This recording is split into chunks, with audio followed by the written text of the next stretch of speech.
Bapak Ibu dimohon untuk berdiri.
Bapak Ibu dipersilakan duduk kembali. Assalamualaikum warahmatullahi wabarakatuh. Selamat siang, salam sejahtera untuk kita semua. Kita awali dengan sungguh pantun ya Bapak Ibu. Makan ketoprak jangan lupa pakai. Bapak Ibu guru hebat, bagaimana kabarnya? Alhamdulillah, luar biasa. Allahu Akbar. Semoga selalu dalam keadaan sehat walafiat. Kami ucapkan selamat datang dalam acara webinar dengan tema diseminasi pemahaman budaya positif, temukan rahasia menciptakan budaya positif di sekolah. Pada hari ini Rabu tanggal 21 Agustus 2024 bersama saya Sakti Nur Faryani yang akan memandu jalannya webinar yang akan dimulai dari 12 sampai selesai waktu Indonesia bagian Barat. Baiklah, saya akan memperkenalkan narasumber kita. Narasumber kita ini adalah seseorang yang sudah ahli dan memiliki berbagai prestasi dalam bidang pendidikan. Beliau ini adalah guru kelas 5 di SDN Ciramai. Mari kita sambut bersama narasumber kita, Ibu Fafi Rahmatillah, SPD SD. Ibu Fafi akan ada waktu ada sambutan dari Ibu Kepala Sekolah, kami silakan.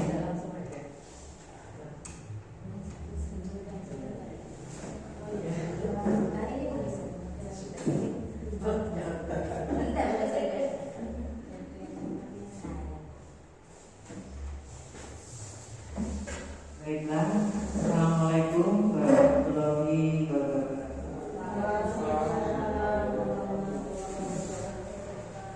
Puji syukur kehadirat Allah Subhanahu wa Ta'ala yang mana di siang ini kita akan bersama-sama menerima atas istilahnya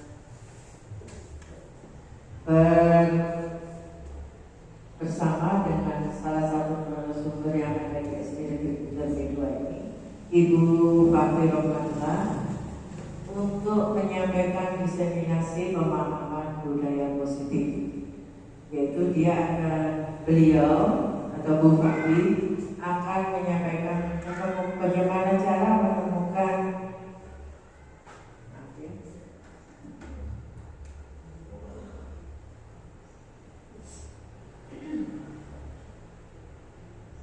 yang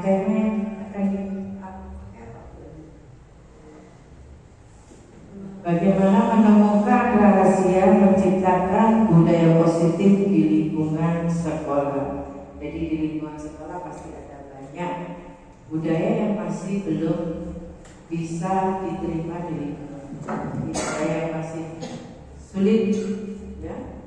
Jadi pada saat ini Bu Fakri akan memberikan satu cara bagaimana caranya memahami atau menemukan cara rahasia menciptakan budaya positif di lingkungan sekolah. Semoga penyampaian yang akan Bu Fakri berikan sangat bermanfaat dan dapat kita terapkan di lingkungan sekolah kita sendiri terlebih dahulu sebelum ke lingkungan yang lebih luas. Hanya itu yang bisa kami sampaikan. Terima kasih atas perhatiannya. Assalamualaikum warahmatullahi wabarakatuh.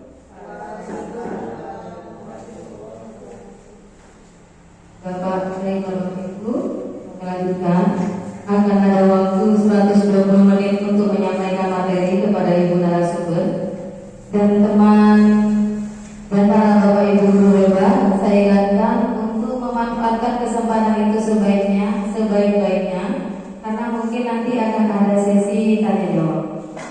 Mari Bapak Ibu kita beri aplaus dulu. Yang beri aplaus untuk kita. Assalamualaikum warahmatullahi wabarakatuh. Waalaikumsalam. Terima kasih kesempatannya yang diberikan kepada saya untuk diseminasi hasil belajar saya di rumah. Semoga Bapak Ibu bisa bergerak dan menggerakkan. Baik, salam dan bahagia untuk kita semua. Apakah Bapak Ibu bahagia pada hari ini? Bahagia. Kita eskuting sejenak ya Bapak Ibu ya. Bapak Ibu bisa berhadapan-hadapan. Bisa berhadapan-hadapan. Bersama dengan saya ya. Sekarang ekspresikan kebahagiaan Bapak Ibu kepada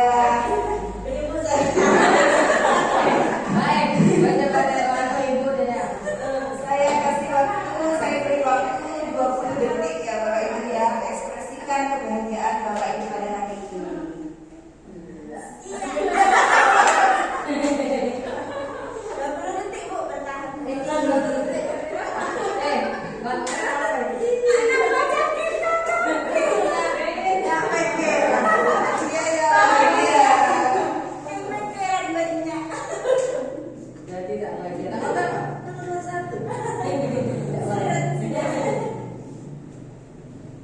Saya ada sedikit videonya, mohon disimak ya Bapak Ibu ya.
pada kesempatan ini saya akan menjelaskan menerangkan tentang budaya positif di lingkungan sekolah. Topik yang akan kita bahas yang pertama adalah disiplin positif dan nilai-nilai kebajikan universal. Yang kedua, teori motivasi, hukuman, penghargaan, dan restitusi. Yang ketiga adalah keyakinan kelas. Yang keempat, kebutuhan dasar manusia dan dunia berkualitas. Yang kelima, restitusi dengan 5 posisi kontrol. Yang keenam, restitusi dengan segitiga restitusi. Next.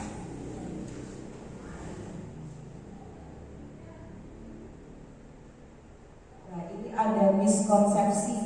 Miskonsepsi yang pertama adalah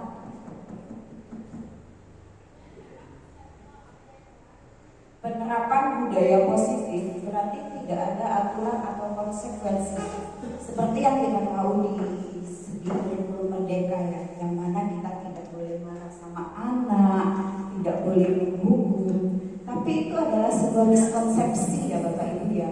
Jadi penerapan budaya positif berarti tidak ada aturan atau konsekuensi, itu tidak ya. Penjelasannya dalam hidup bermasyarakat selalu ada tatanan atau aturan dengan konsekuensi dari setiap tindakan yang dilakukan oleh masyarakat. Dalam penerapan budaya positif, guru melatih kesadaran murid untuk melalui pemahaman bahwa tatanan dan konsekuensi hadir untuk memberikan keselamatan dan kebahagiaan kepada diri sebagai manusia dan anggota masyarakat. Sehingga tatanan tersebut dipatuhi bukan karena konsekuensi, tapi karena kesadaran diri ingin mewujudkan nilai-nilai yang berharga tersebut. Kemudian miskonsepsi yang kedua, dengan membuat keyakinan kelas ditempelkan di depan kelas, maka sudah cukup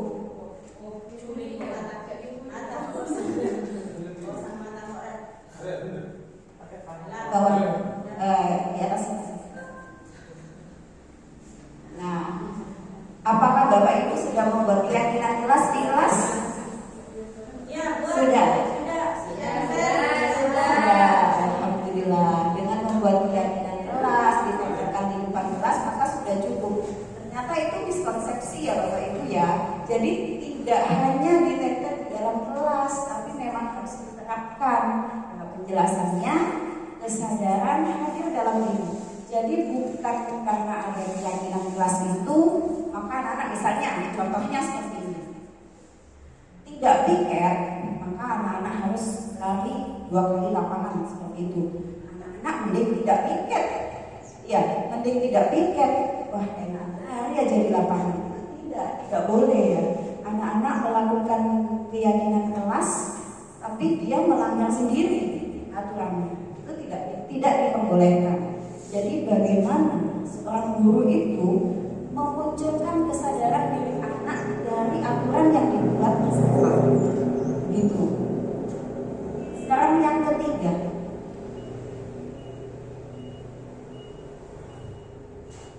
semua masalah yang berkaitan dengan budaya positif diselesaikan dengan restitusi.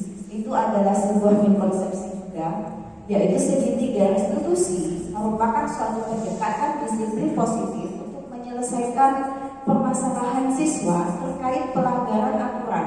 Pendekatan ini menekankan pada dialog. Nanti ada contohnya ya Bapak Ibu ya, bagaimana konsep dari segitiga restitusi tersebut. Namun keyakinan kelas dan konsekuensi pun sudah tidak efektif, maka restitusi adalah pilihan terbaik. Jadi jika ada permasalahan di kelas, kita tidak langsung menggunakan segitiga restitusi tersebut, tapi kembalikan lagi kepada kesepakatan kelas, kembalikan lagi kepada keyakinan kelas yang dibuat bersama. Baru jika tidak berhasil, baru beralih ke segitiga restitusi. Gitu ya. Sekarang lanjut. Nah, kita masuk di dalam eksplorasi konsep yang pertama, yaitu disiplin positif dan nilai-nilai kebajikan universal. Dari Bapak Ibu ini ada yang bisa menjelaskan apa itu yang dimaksud dengan disiplin positif?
sebuah tujuan.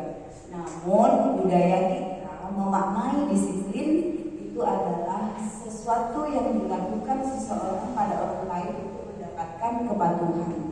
Tapi pada aslinya disiplin itu artinya belajar ya Bapak Ibu ya.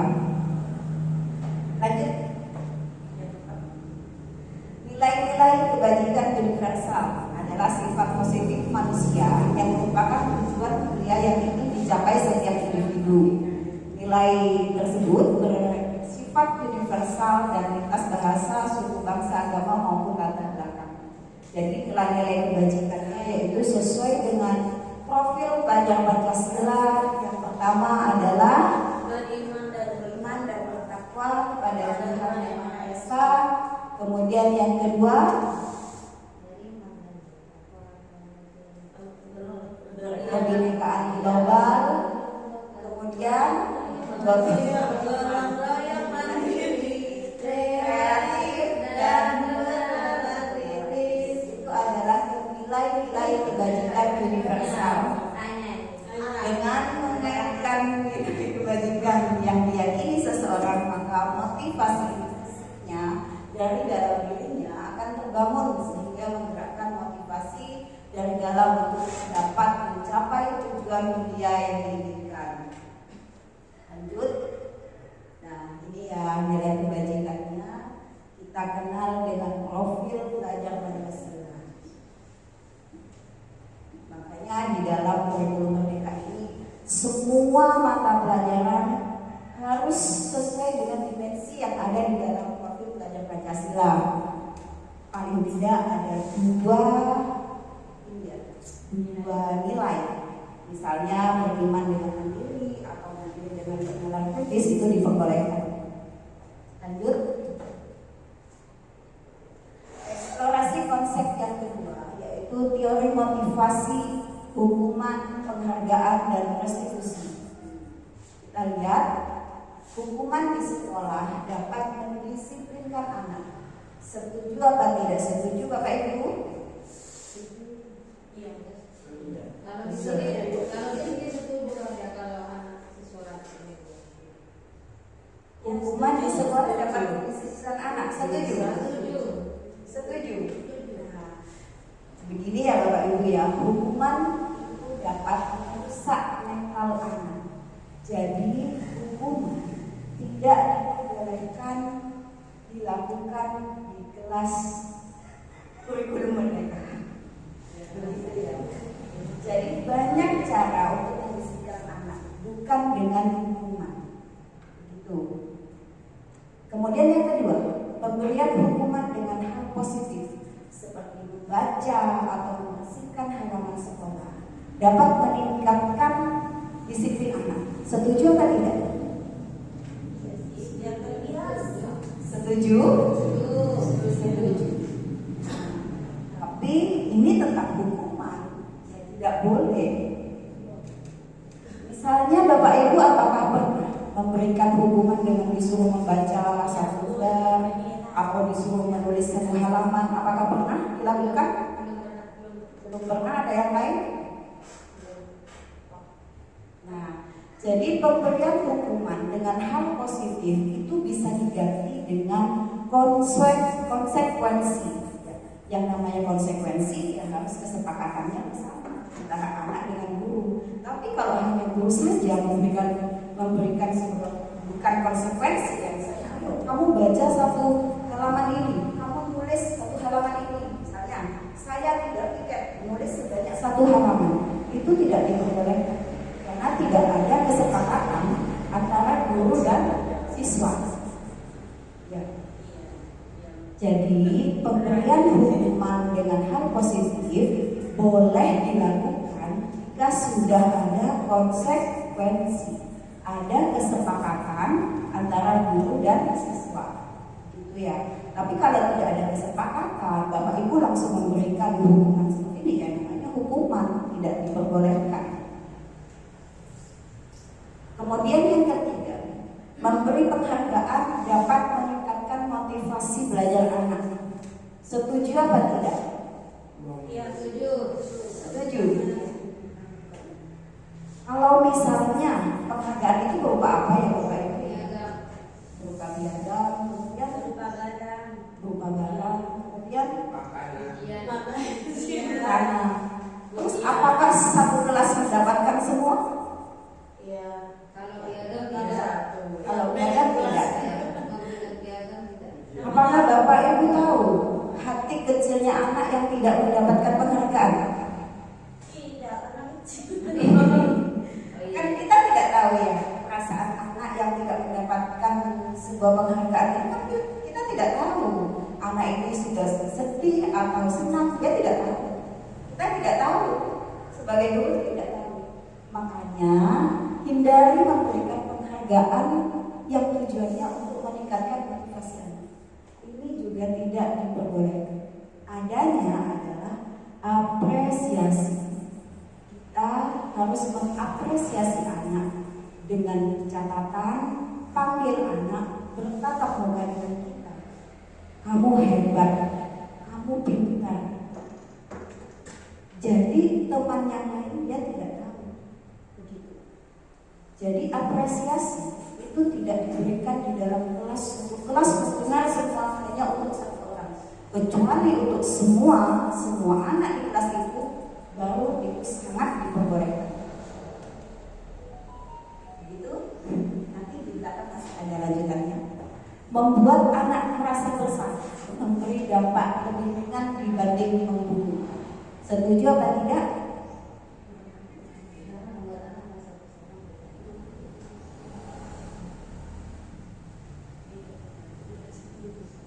Tidak setuju ya, betul. Karena membuat anak merasa bersalah itu sama bandingnya dengan menghukum anak. Ya, merusak mental anak. Lanjut.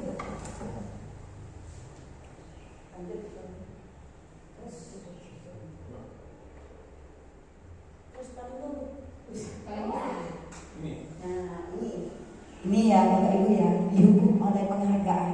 Pengaruhnya adalah jangka pendek dan jangka panjang. Jadi kalau saya menjawab, saya nanti dikasih reward sama Bapak Ibu. Jadi kalau misalnya ya, misalnya di kelas saya kasih bintang 5 untuk anak yang dapat 100, misalnya seperti itu. Saat saya tidak ada di kelas, saya digantikan oleh Bu Santi misalnya. Anak-anak terus tidak dapat bintang 5. Nggak dapat bintang 5 dari Bu Santi. Saya nggak mengerjakan. Itu yang dimaksud dengan jangka panjang dan jangka pendek ya Bapak Ibu ya. Jadi paling tidak penghargaan itu memang merusak hubungan mentalnya anak. Begitu. Jadi penghargaan itu juga menurunkan kualitas, penghargaan juga mematikan kreativitas, penghargaan juga mengurangi motivasi dari dalam diri. Jadi kita gunakan seperti yang sudah saya jelaskan tadi, kita gunakan apresiasi kepada semua warga di kelas, bukan hanya untuk satu anak atau dua anak. Lanjut. Banyak yang ditanyakan urusan sepertinya pelajarnya ini bukan. Bentuk program kebajikan apresiasi. Nah ini ya, beri pengakuan secara khusus, beri pengakuan secara pribadi, beri pengakuan kepada semua murid tapi bergantian, beri pengakuan secara konsisten dan fokus pada proses. Ini yang dimaksud tadi antara penghargaan dengan apresiasi. Ya, jadi apresiasi ini diberikan secara khusus kepada siswa. Kalau memang kita mau mengatakan anak ini hebat, panggillah anak itu. Kalau kita mau mengatakan mau memberikan hadiah, ya panggil. Hanya berhadapan-hadapan berdua, gitu ya. Dan bergantian. Lanjut. Nah, ini contoh pengakuan atau apresiasi kebajikan. Yang pertama, ini adalah contoh-contoh kata ya pada saat menolong murid baru di kelas, kita menunjukkan rasa empati anak itu sangat besar sekali. Kemudian pada saat kamu membantu teman-temanmu tugas kelompok, berarti ini peduli. Pada saat kamu mau memungut kertas yang masih akan ditaruh di lantai, berarti anak ini sudah menggunakan rasa tanggung jawabnya. Lanjut. tindakan guru mencatat 100 kali di dalam buku dengan kalimat saya tidak akan terlambat lagi karena terlambat ke sekolah. Menurut Bapak Ibu ini hukuman atau konsekuensi? Kita skip dulu ya. Yang kedua, lari mengelilingi lapangan basket 2 kali karena terlambat hari di sekolah. Yang ketiga, murid diminta untuk push up 15 kali karena tidak menggunakan masker ke sekolah. Hukuman apa konsekuensi? Menggantikan kertas tugas teman yang telah dicoret-coret. Konsekuensi. Yang kelima, membersihkan tumpahan air di meja tulis karena tersenggol pada saat belajar.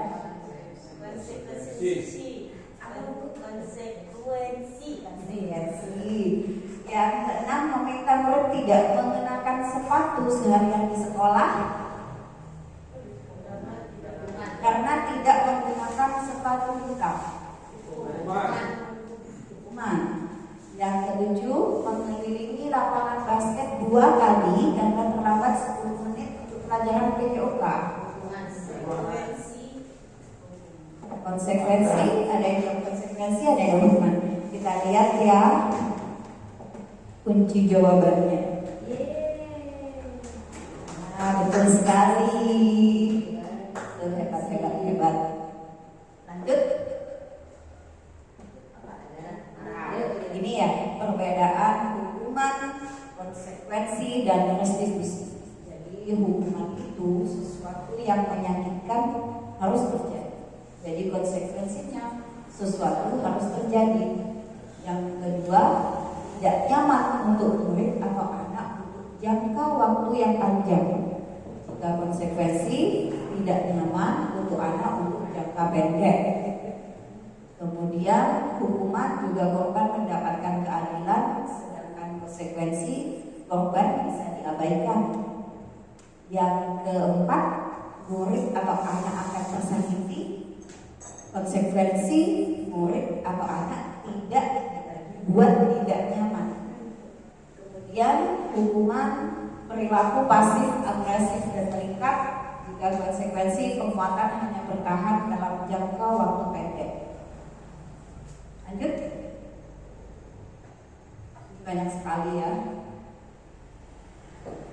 Nah, memang yang positif itu adalah restitusinya. Lanjut. Apa itu restitusi? Yaitu proses menciptakan kondisi bagi murid untuk memperbaiki kesalahan mereka sehingga mereka dapat kembali kelompok mereka dengan karakter yang lebih kuat.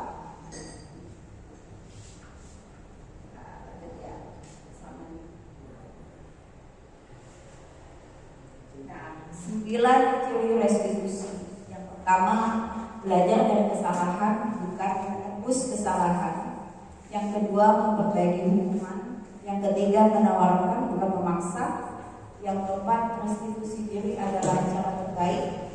Yang kelima, menuntut untuk melihat ke dalam diri. Yang keenam, mencari kebutuhan dasar yang mendasari tindakan. Yang ketujuh, berfokus pada karakter bukan tindakan. Yang kedelapan, berfokus pada solusi. Yang kesembilan, mengembalikan murid yang berbuat salah pada kelompoknya. Nah, ini keyakinan kelas. Mengapa tidak peraturan saja? Mengapa harus ada keyakinan kelas? Nah, untuk mendukung motivasi intrinsik, kembalikan nilai-nilai keyakinan karena akan lebih menggerakkan seseorang dibandingkan mengikuti serangkaian peraturan. Jadi Bapak Ibu di kelas itu apakah sudah membuat keyakinan kelas? Sudah. Apakah sudah membuat kesepakatan kelas?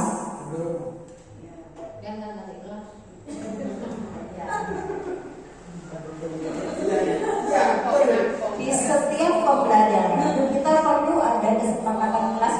Jadi kalau Pak Renadi di kelas masuk ke kelas 6, buat dulu kesepakatan dengan anak. Begitu ya. Setiap kelas buat dulu kesepakatan dengan anak di setiap awal pembelajaran ya. Misalnya, ayo kita sepakati kelasnya bagaimana. Anu Pak, saling menghargai jika ada anak yang menjawab itu tidak boleh cak-cakan, mungkin seperti itu ya. Itu adalah kesepakatan kelas. Jadi untuk wali, untuk guru mata pelajaran ya setiap dia bertemu dengan kelasnya harus membuat sebuah kesepakatan kelas. Beda keyakinan kelas. Kalau keyakinan kelas itu nilai yang dibuat sesuai dengan keyakinan saat belajar. Misalnya kesepakatan kelas tidak boleh makan minum pada saat pembelajaran.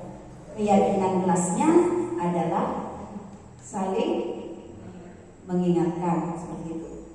Misalnya lagi, jadi kalau keyakinan kelas itu berupa nilai, tapi kalau kesepakatan itu berupa aturan. Jika tidak mengerjakan PR, maka harus membayar denda 5.000, misalnya seperti itu. Itu sebuah kesepakatan yang dibuat antara guru dan siswa. Beda dengan nilai keyakinan. Keyakinan itu adalah nilainya, yaitu misalnya tanggung jawab, disiplin, tertib. Itu adalah nilainya. Itu yang dibuat dalam sebuah keyakinan kelas. Jadi yang ditempel itu yang benar apa Bu? Sesuai dengan kata-katanya, apa kata-katanya. Misalnya kata-katanya tadi tidak boleh makan minum di dalam kelas. Itu kan sebuah aturan. Itu adalah kesepakatan. Nilainya adalah saling mengingatkan antara sesama teman, saling berbagi antar sesama teman. Itu adalah sebuah nilai. Makanya itu yang dimaksud dengan keyakinan kelas. Itu ya. Itu Bu Hendriani masih buat peraturan kelas. Saya membuat kesepakatan ini peraturan. Bisa diganti ya oleh Ibu ya dengan peraturan kelas lagi, tapi bisa membuat keyakinan atau kesepakatan kelas. Ini adalah perbedaan peraturan dengan keyakinan kelas ya. Nah, ini adalah nilai kebajikan yang dituju agar menghormati orang lain, tanggung jawab, kemudian keselamatan, kesehatan. Nah, seperti ini. Misalnya di peraturan dilarang menggunakan narkoba. Itu tidak diperbolehkan menggunakan kata-kata yang seperti itu. Ya. Karena itu masuk di dalam sebuah peraturan. Jadi keyakinan kelasnya apa? Sehat itu lebih penting. Jadi mengubah kata saja.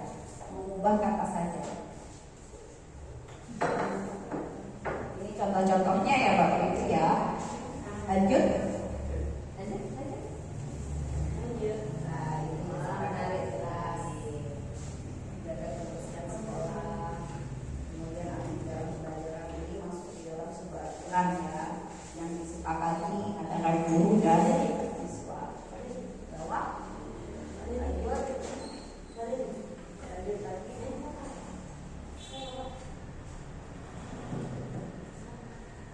ini tabel B dan tabel C ini saja. Dan ini ada kasus eksplorasi konsep yang keempat, yaitu kebutuhan dasar manusia dan dunia berkualitas. Kita masuk di dalam kebutuhan dasar manusia. Yang pertama adalah bertahan hidup, yang kedua penguasaan, yang ketiga kasih sayang dan rasa diterima, yang keempat kesenangan, yang kelima adalah kebebasan. Jadi anak itu butuh 5 dasar ini ya, untuk bertahan hidup, untuk kasih sayang, untuk penguasaan, untuk kesenangan, dan untuk kebebasan. Contohnya bertahan hidup misalnya apa? Selamat datang Bu Suryani. Hari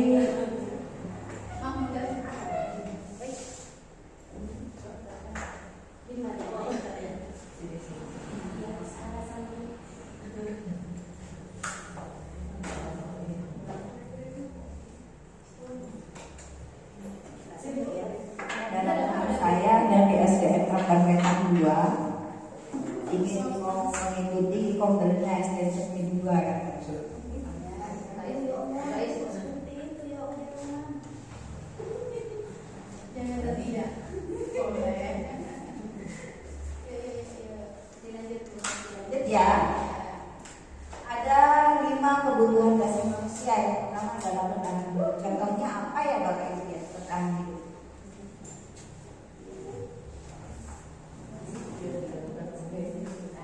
Nah, ya, jadi kalau ada orang yang sarapan jangan diganggu ya Bapak Ibu ya. Diteruskan Ya, boleh ya? selesai. Karena memang dasar kebutuhan manusia ya Pak. Murid kita kan juga manusia, ya kan? Nah, jadi kalau ada muridnya meskipun sudah waktunya masuk, tapi saya lapar. Boleh Pak, boleh. Wah, ini.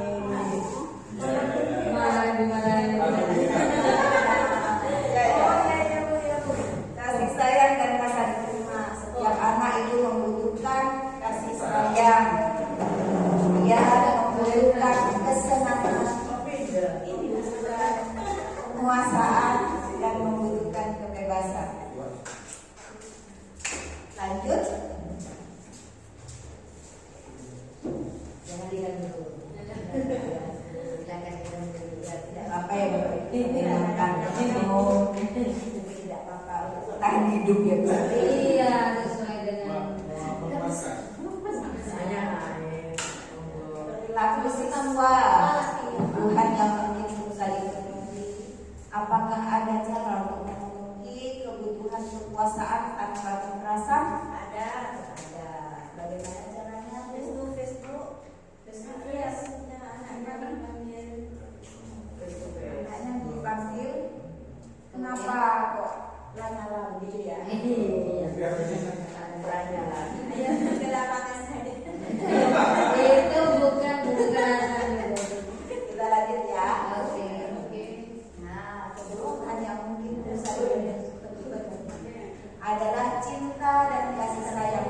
Selain menyediakan orang lain, mungkin ada orang yang akan suka sama saya. Pertanyaan ini, kebutuhan cinta dan kasih sayang tanpa merusak kasih orang lain. Dengan cara apa ya Bapak Ibu ya? Kita dengan anak.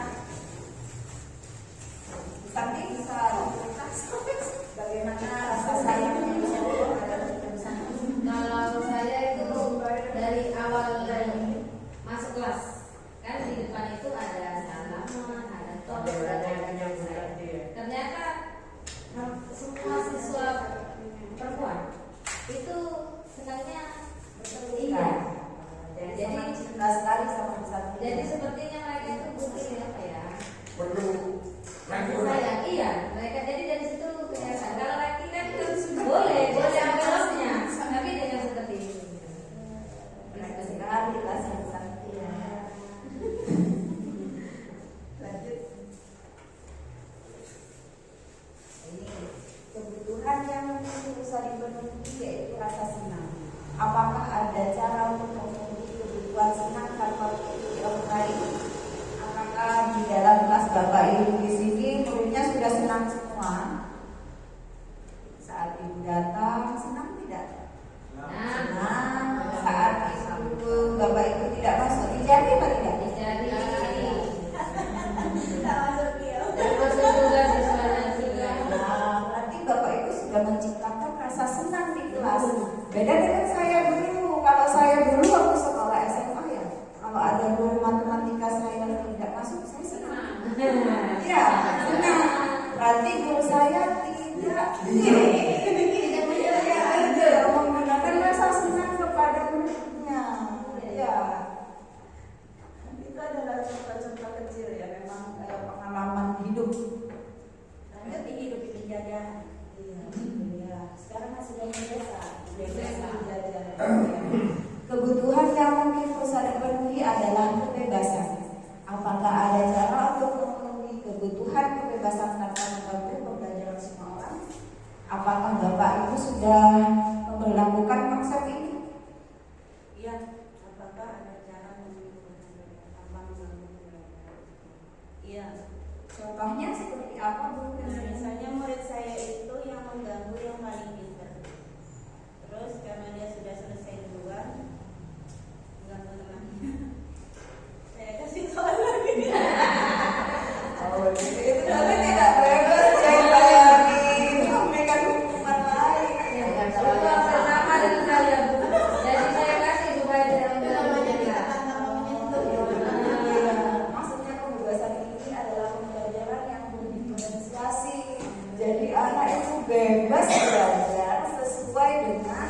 kemampuannya biasanya sudah melaksanakan pembelajaran berdiferensiasi bukan? Belum. Sudah, tapi tidak berhasil. Nah, ini juga berhasil di kelas saya. Kebetulan di kelas saya memang ada anak yang disabilitas ya. Kemarin waktu observasi juga saya lakukan diferensiasi dengan metode visual dan audiometri. Anak-anak yang bisa itu menggunakan audiometri, anak-anak yang kurang mampu itu menggunakan visual. Jadi dengan mimik wajah kita itu anak jadi paham. Meskipun dengan bahasanya terbata-bata, dia nggak ngerti itu apa yang saya bilang, tapi dengan visual itu dia kan paham. Itu yang dimaksud dengan kebebasan. Jadi dia bebas belajar sesuai dengan kemampuan yang dia miliki, gitu ya. Lanjut. Ini sudah masuk di dalam konsep kelima konsep kelima yaitu 5 posisi kontrol. Yang pertama adalah kita sebagai penghukum, yang kedua adalah membuat orang merasa bersalah, yang ketiga kita sebagai teman, yang keempat kita sebagai pemantau, yang kelima kita sebagai manajer. Coba saya tanyakan kepada Bapak Karnani, waktu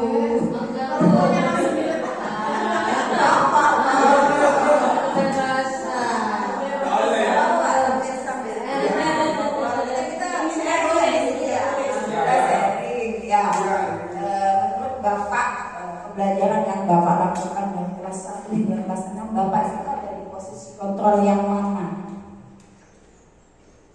Apakah menghukum? Apakah membuat orang merasa bersalah? Kemudian apakah sebagai teman? Apakah sebagai pemantau? Apakah sebagai manajer? Kalau pengalaman saya kan beragama ya. Tahu artinya anak-anak dari kelas 1 sampai kelas 6. Jadi anak-anak saya itu lihat dulu. Artinya sebagian saya bimbing, tidak dikasih hukuman. Semaksimal mungkin saya berusaha untuk menahan diri agar saya pribadi tidak menghukum anak yang besar itu. Jadi makanya nanti saya ada pertanyaan, ada kesempatan yang saya ada 50 pertanyaan. Ada 50 pertanyaan. Oh. Jadi ada kesempatan saya tanyakan. Ya, ini ya Bapak Ibu ya. Kalau posisi kita sebagai pembantu, pernah tidak kalau kita pernah mengucapkan kalau kamu tidak melakukannya, was ya? Enggak, takut dapurnya Bu. Bagus. Ada yang lain, ada yang pernah? Kalau saya benar-benar seperti itu. Tapi Bapak Ibu bukan di posisi penghukumnya. Iya. Sekarang yang kedua, pembuat orang merasa bersalah. Seharusnya kamu sudah tahu. Ibu lelah sekali mengatakannya. Ibu stres nak. Itu apakah pernah? Kalau seperti itu sering. Sering. Iya. Enggak. Kalau saya saya pribadi sudah jalan lain untuk kebaikan anak itu sendiri. Gimana caranya? Saya seperti itu sana. Gimana caranya kamu lebih positif itu? Jadi buntu. Bapak Kasani sudah memposisikan dirinya sebagai pembuat orang merasa bersalah. Ya. Sekarang yang ketiga, Ini undang-undang ayolah lakukan demi ibu. Nah, masa kamu tidak mau ingat tidak ibu pernah bantu. Nah, ini dengan kata ayolah itu memposisikan guru itu sebagai temannya siswa. Apakah Bapak Ibu sudah pernah di posisi tersebut? Ya. Sering ya. Posisinya ya sudah. Itu semua orang guru seperti itu. Nah, sekarang yang keempat Pak, pemantau. Misalnya nih, ada anak yang pakai kaos kaki hitam pada saat di hari Senin sampai Kamis. Itu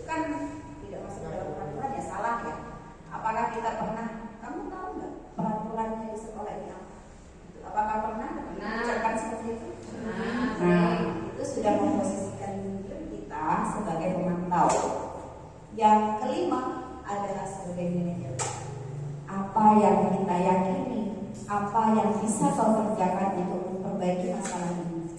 Misalnya anak ini lagi buat masalah, kemudian anak ini dipanggil. Kamu tahu tidak, kamu ini melakukan sebuah kesalahan. Apa kesalahan yang kamu buat? Anak-anak dimunculkan sendiri untuk mengungkapkan apa kesalahannya. Nah, itu adalah posisi sebagai manajer. Sebagai seorang guru di kurikulum Merdeka ini, kita harus memposisikan diri kita sebagai manajer dulu. Jika manajer tidak berhasil, baru turun ke pemantau. Jika pemantau tidak berhasil, baru turun ke teman. Begitu ya. Tapi tidak diperkenankan untuk membuat orang merasa bersalah dan sebagai penghukum. Jadi tiga-tiganya ini sebagai teman, sebagai pemantau, sebagai manajer, ini yang diperkenankan untuk kita lakukan. Tapi kita lakukannya dari posisi kelima dulu. Lalu kalau tidak berhasil ke posisi keempat, iya betul. Kalau tidak berhasil lagi, baru di posisi yang ketiga, begitu. Dan lanjut. Ini nilai-nilai dan ke bawah. Lanjut. Nah ini ya. Saya kecewa sekali dengan kamu. Nah itu adalah posisi kita sebagai pembuat orang merasa bersalah. Kemudian kamu tidak pernah benar melakukannya. Nah itu kata-kata itu adalah sebagai penghukum. Nah, kata kunci ayolah melakukan demi ibu atau bapak. Itu adalah memposisikan kita sebagai teman. Yang keempat, apakah kamu mau mendapatkan stiker bintang pada hari ini? Nah itu sudah posisi di pemantau. Kemudian yang kelima, bagaimana kamu bisa menyelesaikan masalah ini? Adalah memposisikan kita sebagai manajer. Sudah?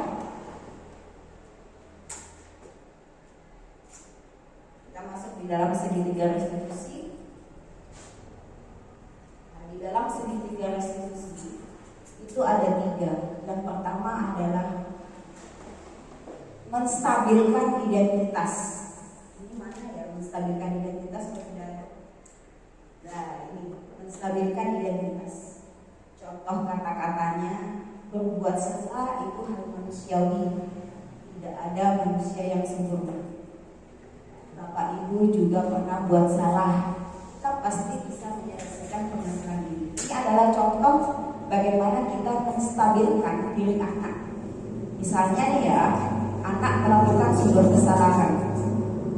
Kemarin saya sudah melakukan observasi dengan murid saya sendiri yang bernama Likri, karena dia tidak mau mengikuti lomba. Pada saat dia lihat, tiba-tiba dia tidak datang. Saya gunakan segitiga restitusi ini. Pada waktu di awal, kamu kenapa kok gak mau ikut lomba? Saya sakit bu. Makanya alasannya begitu. Padahal saya lihat dia itu baik-baik saja. Dengan segitiga restitusi ini adalah membuka apa ya? Penyebabnya kenapa dia kok tidak mau ikut lomba? Begitu. Saya tanyakan, ayo nak, kamu jujur, kamu manusia, kamu buat salah itu tidak apa-apa, itu hal yang biasa. Tapi ayo jujur, apa sih? Apa penyebab kamu kok nggak mau ikut lomba? Dan ternyata dia terbuka. Saya tuh kalau lomba saya takut nggak bisa selesai. Saya malu sama teman yang lain. Padahal semua guru ini bilang anak itu sakit, bilangnya sakit. Padahal dia tidak sakit. Gitu ya. Jadi yang kedua juga ada memvalidasi tindakan yang salah. Ini validasi kebutuhan. Contoh kata-katanya, kamu bisa saja kan melakukan hal yang lebih buruk, tapi kamu tidak melakukannya kan? Dengan apa ya? Memancing anak untuk terbuka kepada kita. Ini contoh dari validasi kebutuhan. Kamu pasti punya alasan mengapa melakukannya. Apa yang penting bagi kamu? Kamu boleh tetap berusaha menjaga sikap itu, tapi tambahkan sikap yang lain. Maukah kamu belajar cara lain untuk mendapatkan yang kamu butuhkan tanpa harus memukul? Apakah kamu bisa melakukan dengan lebih baik besok pagi? Ini adalah kata kunci ya, kata kunci untuk validasi tindakan-tindakan yang salah. Lanjut, yang ketiga adalah menanyakan keyakinan. Apa nilai yang kita percaya di kelas? Kita lanjut ya pada keyakinan kelas yang tadi kita gunakan tadi. Nah, kita kan sudah sepakat bahwa di kelas itu ada harus nilai-nilai yang harus tertib, harus saling menghormati, harus saling menghargai. Nah, itu masuk di dalam menanyakan keyakinan, karena keyakinan ini sudah dibuat di awal pembelajaran. Itu tujuannya ya Bapak Ibu ya, membuat keyakinan kelas. Jadi tujuannya jika ada anak yang melakukan sebuah kesalahan, kita bisa gunakan segitiga restitusi ini untuk menyelesaikan permasalahan tersebut. Sudah?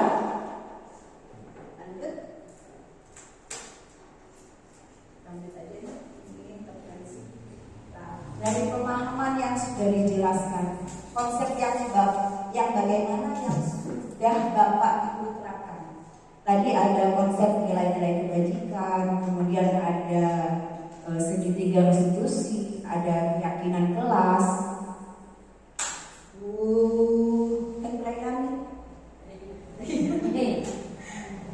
Ini apa yang sudah dilakukan dari berapa konsep tadi? 6 konsep tadi.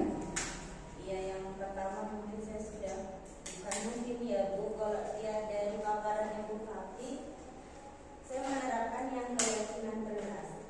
Tapi kalau saya perhatikan saat pembelajaran, saya sudah mengarah ke segitiga. Iya, tapi saya tidak sadar kalau namun yang sering saya lakukan di kelas itu saya berperan sebagai teman kepada anak.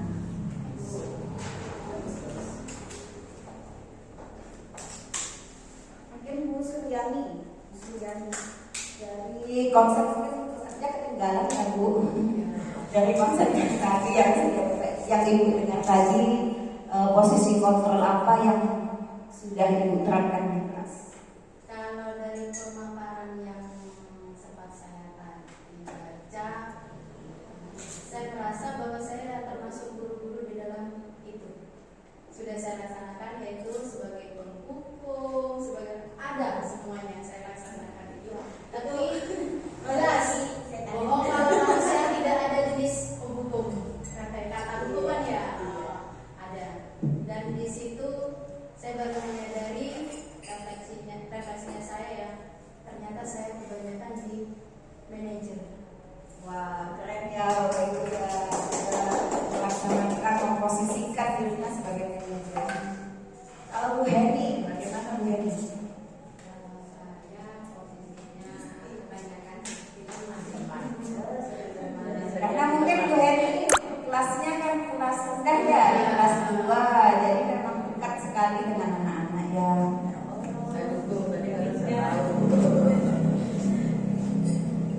Kemudian Pak Hendrik mungkin sebagai guru PJOK ya. Semuanya dilakukan ya.